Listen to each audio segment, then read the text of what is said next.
Have you ever wondered what happens after we take our last breath? What becomes of our consciousness when we depart from this world? It's a question that has intrigued humanity for centuries. What are the dead doing right now?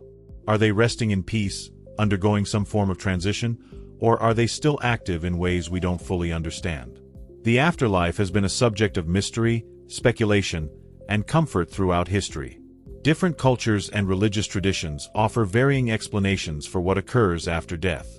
From the peaceful repose of the righteous to the intense purification of souls, the mysteries surrounding the afterlife continue to spark curiosity and even fear.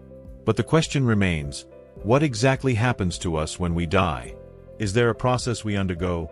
And how are we connected to the world of the living after death?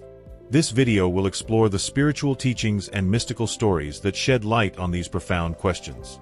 As we delve into the subject, we will not only uncover beliefs and experiences surrounding the afterlife, but we will also explore how our actions in this life may impact those who have passed, offering us a unique perspective on how we live our lives today. The answers you will discover might bring clarity, comfort, and even inspire you to look at your spiritual journey from a new perspective. The question of what happens after death is universal, yet the answers vary dramatically depending on cultural, religious, and spiritual beliefs. Across the world, people have sought to understand and explain the fate of the soul, creating rich traditions and stories that help us make sense of this inevitable part of life. In Christianity, the afterlife is often portrayed as a journey toward either eternal peace in heaven or a period of purification in purgatory before reaching that peace. The concept of heaven and hell is central to Christian eschatology, with souls believed to be judged and assigned to their eternal destinations based on their earthly lives. This view is deeply rooted in the Bible, where passages like Matthew 25 verse 46 and Revelation 21 verse 27 speak of eternal reward or punishment, highlighting the significance of one's actions and faith during life. Similarly, in many Eastern religions such as Hinduism and Buddhism, the afterlife is seen through the lens of reincarnation, a cycle of birth, death, and rebirth governed by karma. The soul, or Atman in Hinduism, is believed to be immortal, undergoing a process of rebirth until it reaches enlightenment or moksha, the liberation from this cycle. In Buddhism, this liberation is achieved by following the noble path and attaining nirvana.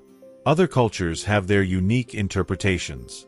For example, ancient Egyptians believed in a journey through the underworld where the soul would face judgment before being granted access to the afterlife. Native American traditions, too, often involve spirits interacting with the living world, continuing their journey after death in a spiritual realm.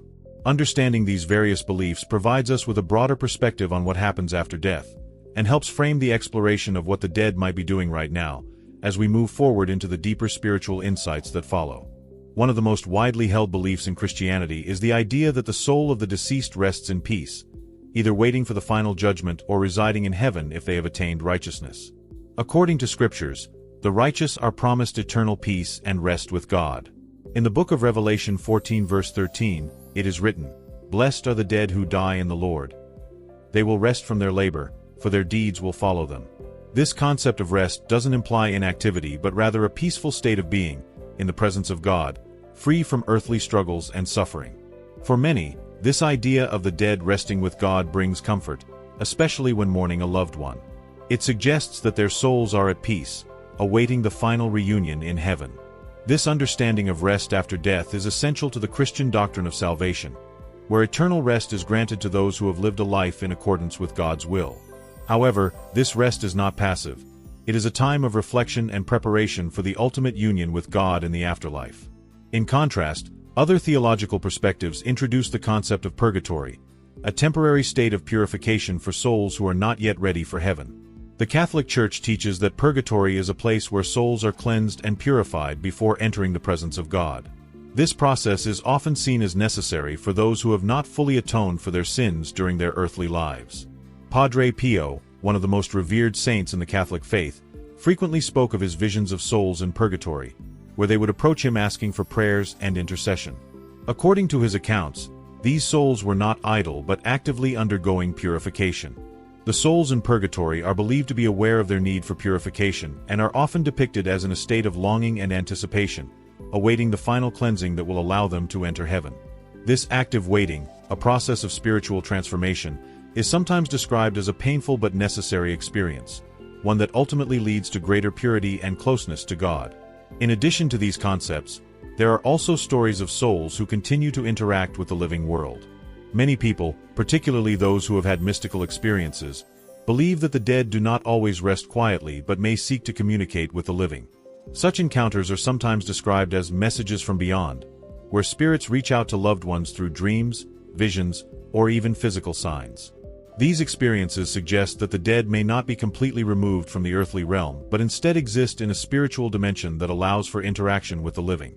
For example, Padre Pio often spoke of being approached by souls from the afterlife, seeking his prayers to help them find peace. He recounted instances where souls in purgatory appeared to him, expressing their deep gratitude for the prayers offered on their behalf. According to his teachings, these souls were not just floating in an ethereal void, but were actively involved in their own spiritual journey, still working toward their final purification. The question then arises: how does the interaction between the living and the dead affect us? Do the actions we take in this life influence the state of the souls that have passed on? According to Catholic teaching, the living have the ability to aid the souls of the departed through prayer, masses, and acts of charity. This belief places a significant responsibility on those still living, as they can help souls on their journey, especially those in purgatory. This intercession is seen as an act of mercy, allowing the living to aid the souls who may still be struggling to achieve the necessary purification before entering heaven. In this sense, the actions of the living are not merely an afterthought but an integral part of the spiritual ecosystem that affects the journey of the deceased. Our prayers, thoughts, and acts of kindness can have a profound impact on those who have passed, guiding them toward their final resting place with God. The power of intercession is not just about sending prayers to the dead, but about creating a deeper connection between the spiritual and earthly realms. Ultimately, the idea that the dead are actively involved in their own spiritual journey, whether in peace, purification, or seeking intercession, challenges the traditional notion that death marks an end to all activity. Instead, it presents the afterlife as a dynamic process, where the living and the dead remain interconnected, and the souls of the departed continue their path of spiritual growth and transformation. As we explore these themes further, we'll delve into how these spiritual principles influence our lives today and how we can engage with the mysteries of the afterlife to deepen our own spiritual practices. Understanding the active role of the dead in their spiritual journey brings us to an important realization. As living beings, we are not separate from the process. Our actions, prayers, and intercession for the souls of the departed have a direct impact on their spiritual progress. This responsibility is not something to be taken lightly but rather embraced as an essential part of our spiritual lives. One of the most powerful ways in which we can aid those who have passed is through prayer. The concept of intercessory prayer, the act of praying on behalf of others, is central to many religious traditions. In Christianity, particularly within Catholicism, the living are encouraged to pray for the dead, especially for those in purgatory. The Catechism of the Catholic Church teaches that the prayer of the living can help cleanse the souls of the departed, hastening their purification and eventual entry into heaven. This belief is rooted in the understanding that the body may die, but the soul is eternal and still benefits from the prayers and acts of mercy of the living. For instance, attending Mass in remembrance of a loved one, praying the Rosary for their soul, or simply offering a heartfelt prayer for the deceased can all be acts of profound spiritual importance. By doing so, we become active participants in the lives of the departed, helping them on their journey toward final peace with God. The practice of praying for souls is an ongoing act of love and compassion, reinforcing the interconnectedness between the living and the dead. In addition to prayer, good works and acts of charity also play a crucial role in this spiritual exchange. Acts of kindness, whether feeding the hungry, providing for the poor, or offering forgiveness to those who have wronged us, are seen as powerful offerings that can benefit the souls in purgatory. These acts of mercy, in essence, create a bridge between the earthly realm and the spiritual one, allowing us to contribute to the spiritual progress of those who have passed. The power of intercession is not just about offering prayers for the dead, but also about how we live our lives in a way that honors the souls of those who have gone before us. By living with compassion, integrity, and a deep sense of mercy, we create a spiritual atmosphere that benefits not only ourselves but the souls of those who are in transition. This daily commitment to goodness becomes a form of indirect intercession, a way to honor the departed through our own actions. Furthermore, this reflection on our role as intercessors calls us to live our lives more intentionally. We are reminded that the choices we make today have lasting consequences, not only for our own spiritual growth but for the souls of those who have gone before us. This recognition can be a powerful motivator to lead lives that are marked by kindness, prayer, and spiritual awareness, knowing that our actions have an eternal impact. Reflecting on the connection between the living and the dead challenges us to consider how we view the afterlife. It invites us to think beyond our personal salvation and consider how we can contribute to the spiritual welfare of others, even those who have already passed. This broader understanding of spirituality deepens our connection to the afterlife and helps us live in a way that is more in line with the eternal truths of our faith. As you reflect on your own role as an intercessor, think about the specific ways you can support the souls of those who have departed. Are there particular prayers you can offer, or acts of kindness you can perform, in memory of someone you've lost?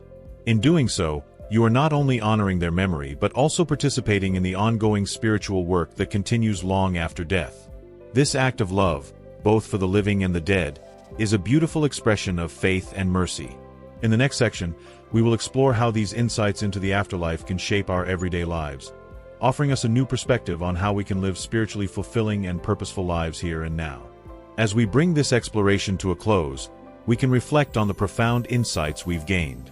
The journey of the soul does not end with death, but continues in ways that are deeply connected to those of us still living. Whether through rest, purification, or intercession, the souls of the departed remain active participants in the spiritual world. The connection between the living and the dead is not a mere distant link, but an ongoing relationship that is shaped by prayer, good works, and acts of mercy. Through the teachings of the Church, the visions of saints like Padre Pio, and the spiritual practices of intercession, we understand that the dead are not simply resting in silence, but are actively involved in their journey toward God. And we, the living, play a significant role in aiding them on this path.